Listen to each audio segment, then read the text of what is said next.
అయ్యగారు అయ్యగారు బాబు కూర్చోండి బాబు. అయ్యగారు అయ్యగారు కూర్చోండి బాబు. బాబు అరే ఏమైంది బాబు? ప్రియా ప్రియా ఇదిగో నువ్వు వెళ్ళి దూది ఇట్టించారు పట్రా. కార్తీక్ ఏమైంది? ఎవరైనా నీ మీద దాడి చేశారా? మీకెలా తెలుసు? ఊహించాను.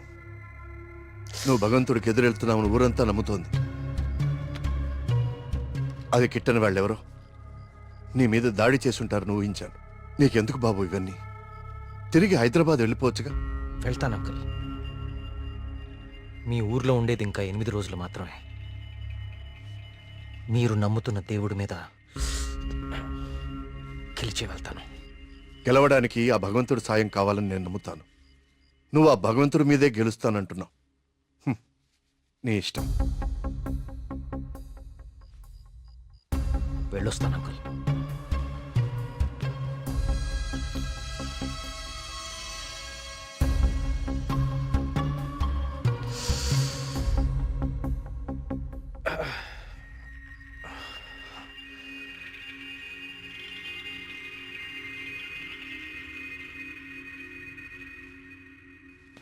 కార్తీక్ బాబు ఎక్కడికి?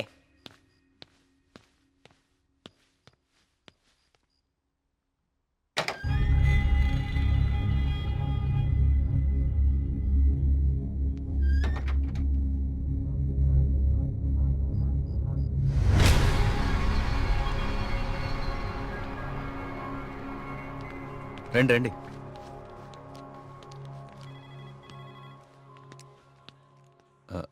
ఆ దెబ్బేంటి? చిన్న యాక్సిడెంట్. జాగ్రత్త కార్తీక్. చాలా ఆశ్చర్యంగా ఉంది ఇన్స్పెక్టర్.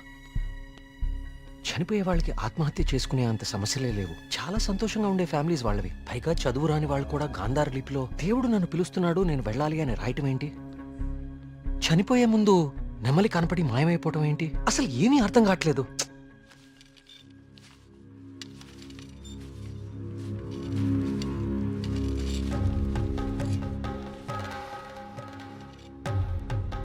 సార్ ఇదిగోండి సార్ ఫైల్. ఇక్కడ పెట్టు. పోస్ట్ మార్టం చేసిన డాక్టర్ని అడిగాను. వాళ్ళు చనిపోయిన వాళ్ళకి ఎలాంటి హెల్త్ ప్రాబ్లమ్స్ లేవని చెప్పారు. అలానే బ్లడ్ టెస్ట్ రిపోర్ట్స్ కూడా నార్మల్గానే ఉన్నాయి.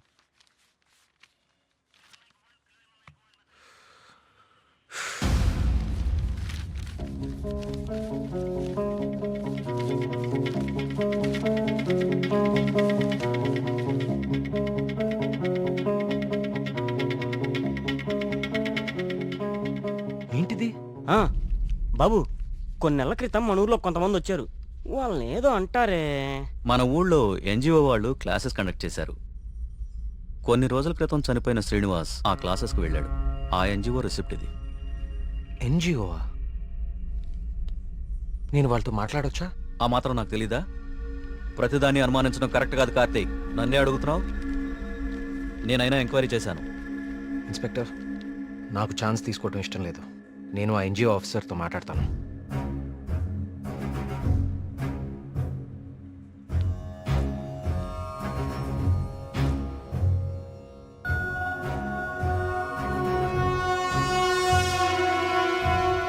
ఓకే, సారీ అండి. అలా మాయలేడి రూపంలో మారీచుడొచ్చి రాముణ్ణి లక్ష్మణుణ్ణి దూరంగా తీసుకెళ్లిపోయాడు. వెంటనే రావణాసురుడొచ్చి సీతమ్మ వారిని ఎత్తికెళ్లిపోయాడు. కార్తీక్, కార్తీక్, ఏమైపోయావు కార్తీక్? కాల్ చేస్తున్నాను నీకు, కలవట్లేదు. రాలేదే, బ్యాటరీ అయిపోయినట్టుంది. ఏమైంది? ఎవరో ఒకతను మేఘన ఎలా చనిపోయిందో తనకు తెలుసని కాల్ చేశాడు. ఏంటి? అవును, ఎవరో సురేష్ అంట. అతను మహాదేవపురం నుంచి కాల్ చేస్తున్నా అని చెప్పాడు. నాకు డౌట్ వచ్చి నేను సిగ్నల్ ట్రేస్ చేశాను. చేస్తే అతను చెప్పింది నిజమే కార్తీక్. ఉందా నంబరు? ఆ, ఇదే. Thanks inspector. ఆ, మీరు ఇక్కడే ఉండండి, నేను ఆ ఊరికి వెళ్తాను. కానీ ఆ ఊరు దారి నాకు తెలుసు. ఇక్కడ నుంచి దాదాపు 250 కిలోమీటర్స్ ఆ ఊరు. Come on let's go. జాగ్రత్త కార్తీక్.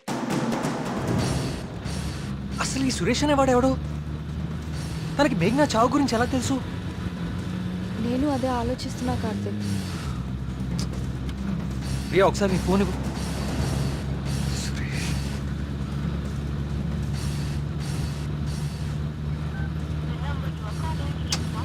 ఛ!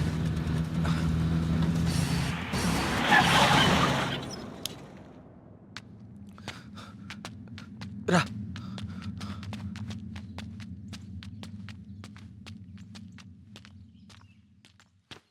ఏమండి, ఏమండి,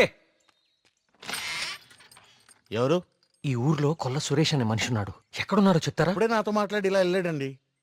అటా ఇటే. నేనే అనుకుంటా. సార్, సురేష్ అంటే మీరేనా? సురేశా? నేనే. ఏం లేదండి, మీరు ఇన్స్పెక్టర్ ఫోన్ చేసి మేఘ్నాని ఎవరు చంపారో తెలుసు అని చెప్పారంట. ఇన్స్పెక్టరా? ఆడెవడు? ఏమండి, మేము చాలా కష్టపడి సుబ్రహ్మణ్యపురం నుంచి వచ్చాం. మేఘ్నాని చంపింది ఎవరో మీకు తెలుసంట. నువ్వెవరు? ఆ మేఘన ఎవరు? అది ఎలా సత్తే నాకేంటి? వద్దు కార్తిక్. వాళ్ళు ఎవరో నాకు తెలియదు సార్. హైదరాబాద్లో కూలి పని చేసుకుంటుంటా సార్. సెల్ ఫోన్ కూడా లేదు సార్. వదిలేండి సార్, క్షమించండి సార్. నేను ఇక్కడ ఉండగా మీ ఊర్లో మరో ప్రాణం పోనివ్వను.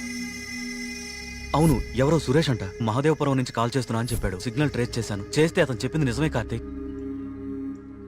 ప్రియా, మనం అర్జెంటుగా సుబ్రహ్మణ్యపురానికి తిరిగి వెళ్ళాలి. ఎందుకు?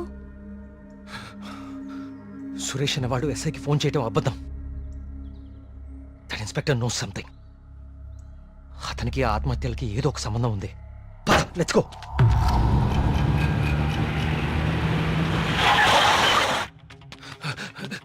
సార్, ఆ ఎస్ఐ ఎక్కడ ఉన్నాడు? అతనికి ఈ ఆత్మహత్యలకి ఏదో ఒక సంబంధం ఉంది సార్.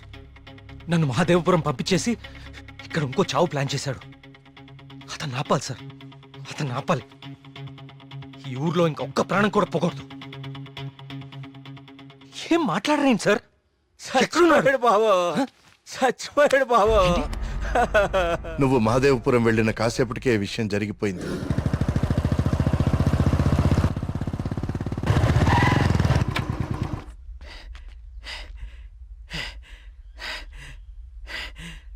ఇన్స్పెక్టర్ గారు, టీ ఇదేమంటారా?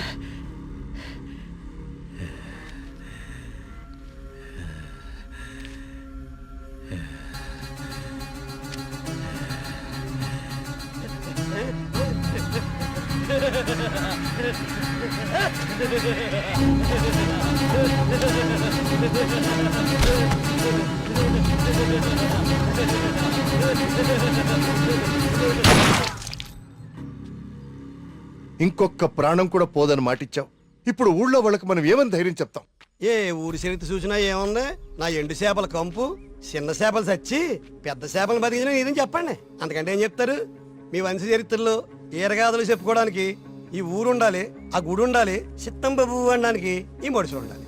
కానీ వర్మ గారు, మీకు ఊడిగా చేయడానికి కూడా మడుసులు మిగడం లేదు ఈ ఊళ్ళో. ఎమ్మెల్యే గారు, మీరు నన్ను అపార్థం చేసుకుంటున్నారు. ముందు మీరు సరిగా అర్థం చేసుకోండి. పోతున్న పేనాలు గుడిసిల్లోయి, కోట్లో కాదు కదా. అందుకే మీకు అర్థం కావట్లేదు. అయినా ఓ ప్రశ్నకి సమాధానం చెప్పండి. ప్రమాదం అని తెలిసి ఈ ఊళ్ళోనే ఎందుకు ఉండాలి? ఇన్ని ప్రాణాలు పోతున్నా ఏ స్వార్థంతో మీరు జనాల్ని ఈ ఊరు వదిలి అనకుండా చేస్తున్నారు? చెప్పండి సమాధానం. వర్మ గారు, గుడి దగ్గర చిన్న పూజారి ఆత్మహత్య చేసుకోవడానికి ప్రయత్నించాడు.